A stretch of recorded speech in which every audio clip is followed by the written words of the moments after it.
కాబట్టి ఈ యొక్క రక్తదాన కార్యక్రమం పెట్టి hands for you Hussain Reddy Hussain ఇద్దరు కలిసి ఈ యొక్క Puttapudi Subbarao hands for you organiser, అలాగనే రెడ్డి హుసేన్ కూడా ఇది కార్యక్రమం పెట్టి అట్లనే మెడికల్ క్యాంప్ పెట్టేసి మీ అందరి దగ్గరికి ఈ యొక్క వైద్యాన్ని మీ దగ్గరికి తీసుకొచ్చినారు. చాలా మంచి పని. వీళ్ళలో కూడా యంగ్ పిల్లలు ఎవరన్నా ఉంటే ఏమి జబ్బులు లేకపోతే మీరు ఆడపిల్లలు కూడా ఇవ్వచ్చు. రక్తం తీసేసుకొని పోతే మళ్ళీ మంచి రక్తం అంత బాగా వచ్చేస్తుంది. అయితే ఎవరేం భయపడాల్సిన అవసరం లేదు. వీళ్ళు ఉన్న ఉత్సాహం ఆడపిల్లలు ఎవరైనా కూడా ఒకరిద్దరు ఇవ్వండి, సరేనా? ఇంకా ఈరోజు ప్రభుత్వ కార్యక్రమాలు వస్తే చంద్రబాబు నాయుడు గారు ఏ విధంగా 4,000 రూపాయలు పింఛన్ ఇస్తాను పెంచుతాను వెంటనే అది కూడా ఎలక్షన్ లో ప్రకటించినాడు. ఏప్రిల్ నుంచే పెంచి ఏప్రిల్, మే, జూన్ 3 నెలలు కలిపి ఇస్తానని చెప్పినాడు. చెప్పిన ప్రకారమే మీకు 1000 రూపాయలు కలిపి మీకు 7,000 రూపాయలు మొదటి నెల పింఛన్ ఇచ్చారు. ఆ రోజు నుంచి పెద్దలకందరికీ, వితంతులకందరికీ, ఒంటరి మహిళలకందరికీ 4,000 రూపాయలు పింఛను 1వ తేదీనే ఇస్తుంది తెలుగుదేశం ప్రభుత్వం. మీరు గమనించినారా? 1వ తేదీ తెల్లారే వచ్చి ఇచ్చేస్తున్నారు. ఎవరు అవసరం లేకుండా, ఎవరు దయాదాక్షిణాలు అవసరం లేకుండా సచివాలయ సిబ్బంది వచ్చి మీకు పింఛన్ ఇచ్చేస్తున్నారు. వాళ్ళకి తోడుగా తెలుగుదేశం పార్టీ కార్యకర్తలు తోడుగా వచ్చి మీ ఇళ్ళకి వచ్చి మీకు చేరిందా లేదా అని చెక్ చేసుకుంటున్నారు. అది తెలుగుదేశం ప్రభుత్వం అంటే. అతనే వికలాంగులకి 6,000 రూపాయలు, అంతకుముందు అందరికి కలిపి 3,000 ఇస్తా ఉంటారు. అంతకుముందు నేను 3,000 పెంచుతానని వచ్చి సంవత్సరానికి 250 రూపాయలు పెంచి ఎలక్షన్ ముందు ఇంకొక 250 రూపాయలు పెంచి 3,000 మా పాప తీసుకున్నారు. అంతేనా? తప్పకుండా చెప్పినానా? కానీ చంద్రబాబు నాయుడు ఏం చేశారు? నేను ఇస్తాను, పాత 1000 రూపాయలు కూడా కల్పిస్తానని చెప్పేసి రావటంతోనే 7,000 రూపాయలు ఇచ్చినారు. వికలాంగులకు 6,000 రూపాయలు పెంచినారు. ఇది ఎక్కడ భారతదేశంలోనే లేదు. పూర్తిగా బెడ్ లో ఉన్న వికలాంగులకు 10 నుంచి 15,000 రూపాయలు కూడా వస్తా ఉన్నాయి.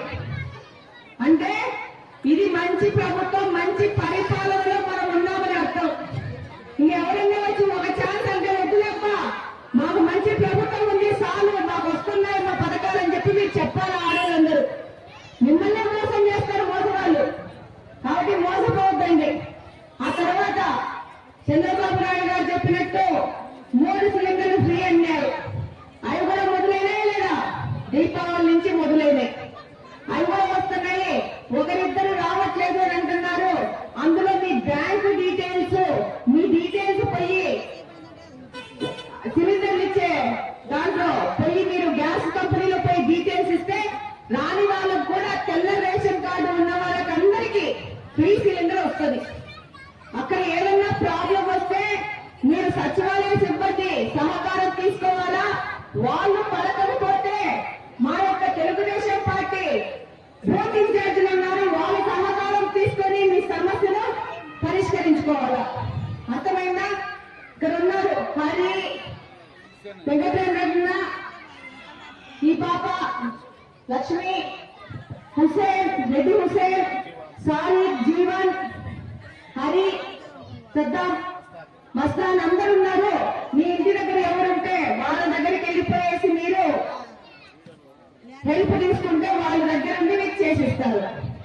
కానీ వాళ్ళ అవసరం కూడా లేదు. ఫస్ట్ మీరు వెళ్ళి మీ బ్యాంకు పేపర్లు ఇచ్చి గ్యాస్ కంపెనీ దగ్గర పోయి మీరు ఇచ్చుకోవాలా. అర్థమైందా? మన పని మనం చేసుకోవాలా. అప్పటికీ మీకు కుదరకపోతే అప్పుడు మన వాళ్ళు ఉన్నారు.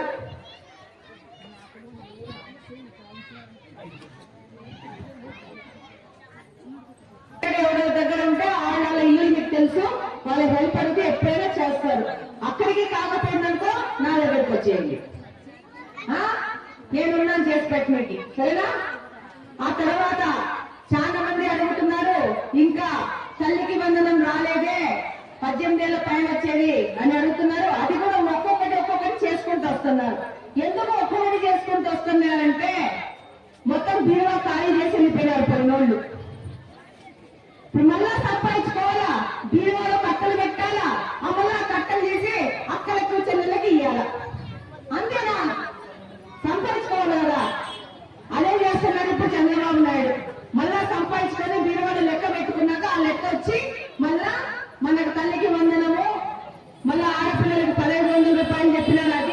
ఎన్ని ఇస్తారు కానీ ఒకదాని తర్వాత ఒకటి. ఈ లోపల కొత్త రేషన్ కార్డు ఎక్కించుకోవాలనుకున్న వాళ్ళకి పెళ్లిళ్ళు అయింటాయి, అమ్మా నాయన నిలబెట్టి పక్కన సంసారం పెట్టింటారు, వాళ్ళకి రేషన్ కార్డు అప్లై చేసి ఇవ్వాలా. అది ఇంకొక నెలలో 2 నెలలు సంక్రాంతి కట్ట మొదలైపోతుంది. సార్ అయినప్పుడు ఇప్పుడు పెద్ద ఎక్కడో చెప్పింది, మా అమ్మ నాతో ఉంటది కాబట్టి నాకు పింఛన్ రావట్లేదని. ఆమె దగ్గర ఉన్న సొల్యూషన్ ఏంటంటే ఆమె రేషన్ కార్డు మార్చేయాలి. ఆమెకు ఒక రేషన్ కార్డు, వాళ్ళ అమ్మకు ఒక రేషన్ కార్డు చేసుకుంటే ఇద్దరికే వస్తుంది. వాళ్ళ అమ్మ రేషన్ కార్డు ఆమె దగ్గరే ఉంటే ఒక రేషన్ కార్డుకి ఒక పింఛనే. అర్థమైందా? అది నేను చెప్పినా ఎవరు చెప్పినా కాదు. రేషన్ కార్డు ఫస్ట్ మారిపోతేనే కంప్యూటర్ లో ఎక్కుతుంది, కంప్యూటర్ ఎక్కుతుంది అన్నమాట.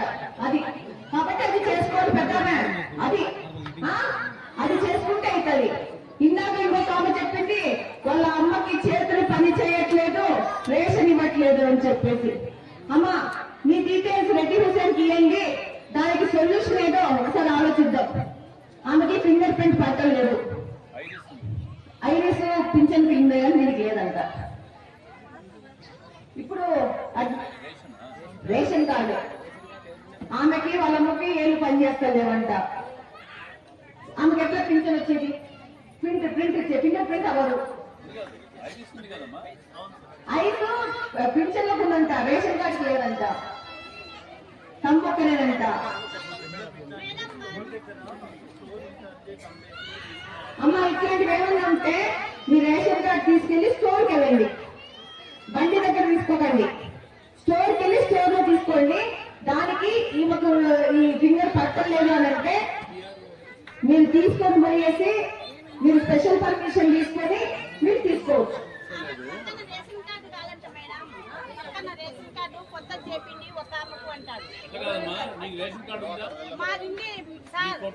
మీ దాంట్లోనే ఉందా మీ అమ్మ? నా దాంట్లో లేదు, పక్కన ఉంటే అమ్మ కూతురు ఆమె వేరుగా చేసుకుని పక్కన పోయింది. ఇస్లామని పక్కన పెట్టారు కొడుకులు. ఇంకా మేము చూడలేక అన్నం పెడతాము. ఆమెకు బియ్యం వేయము అంటారు. కన్ను చూసి పింఛనేమో ఇచ్చినారు. బియ్యం ఎందుకు ఏమంటున్నారు? మీరు 10,000 ఫింగర్ అంటారు. రేషన్ కార్డు ఆల్రెడీ ఆ రేషన్ కార్డులో కొట్టేసినాం అంటారు. ఇల్లు ఈ పేరు లేదు, కొట్టేసినాం నాగమ్మ అని అంటారు. కొత్త రేషన్ కార్డు తయారు చేయాలి. కొత్త రేషన్ కార్డు వదులుతారు, అప్పుడు పేపర్లో వస్తుంది. వచ్చినప్పుడు మళ్ళీ కొత్త రేషన్ కార్డు తెప్పించుకోవాలి. ఆ పని మీరు చేసుకోవాలి, సచివాలయం అప్లై చేసుకోవాలి. సరేనా? ఆమెకైనా వాయి అని యాడంటే అది పడిపోతుంది మేడం. మా ఇంట్లో వాయి యాడంటే అది పడిపోతుంది. అట్లా వాయి వచ్చి పొయ్యిలో పడింది అమ్మ. ఒకసారి కనుక్కున్నామమ్మా, ఇంకొక 2 నెలలకి పింఛన్ వదులుతారు.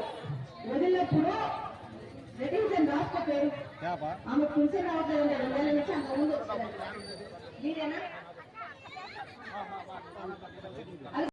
మాటలు లేకుండా ఏ సమస్య వచ్చినా వెళ్ళండి, దానికి ఒక సొల్యూషన్ ఉంటుంది. కొన్ని పనులు కావు, కాని పనులు కంప్యూటర్ ఎక్కలేని పనులు ఎక్కడ మాత్రము నువ్వు చేయలేదన్నమాట నన్ను అనర్థండి అమ్మా. కంప్యూటర్ నా చేతిలో ఉండదు, అర్థం చేసుకోవాలా. దాంట్లో ఏదైనా చేసే అవకాశం ఉంటే దాన్ని ఇట్లా మార్చి ఇంకో రేషన్ కార్డు ఇప్పించి చేద్దాం, ప్రయత్నం అయితే చేద్దాం. అంతేనా? అంత నిజమే మాట్లాడాలి కదా, కొత్త గాలి మాటలు ఎందుకు మనకి? నిజం మాట్లాడదాము. కాబట్టి మీరు ఏ సమస్య వచ్చినా ఏమన్నా తెలుగుదేశం పార్టీ ఇన్ఛార్జీలు ఉన్నారు, బూత్ ఇన్ఛార్జీలు, డివిజన్ ఇన్ఛార్జీలు ఉన్నారు, వాళ్ళ దగ్గరకు వచ్చి చేసుకోండి. తెలుగుదేశం పార్టీ చెప్పిన పథకాల్లో ఒకదాని తర్వాత ఒకటి వస్తాయి, తొందర పడద్దండి. కారణం ఏంటంటే బీరువా ఖాళీ అయిపోయింది. ఈ కార్యక్రమానికి ఇచ్చేసి చాలా సంతోషంగా ఉంది.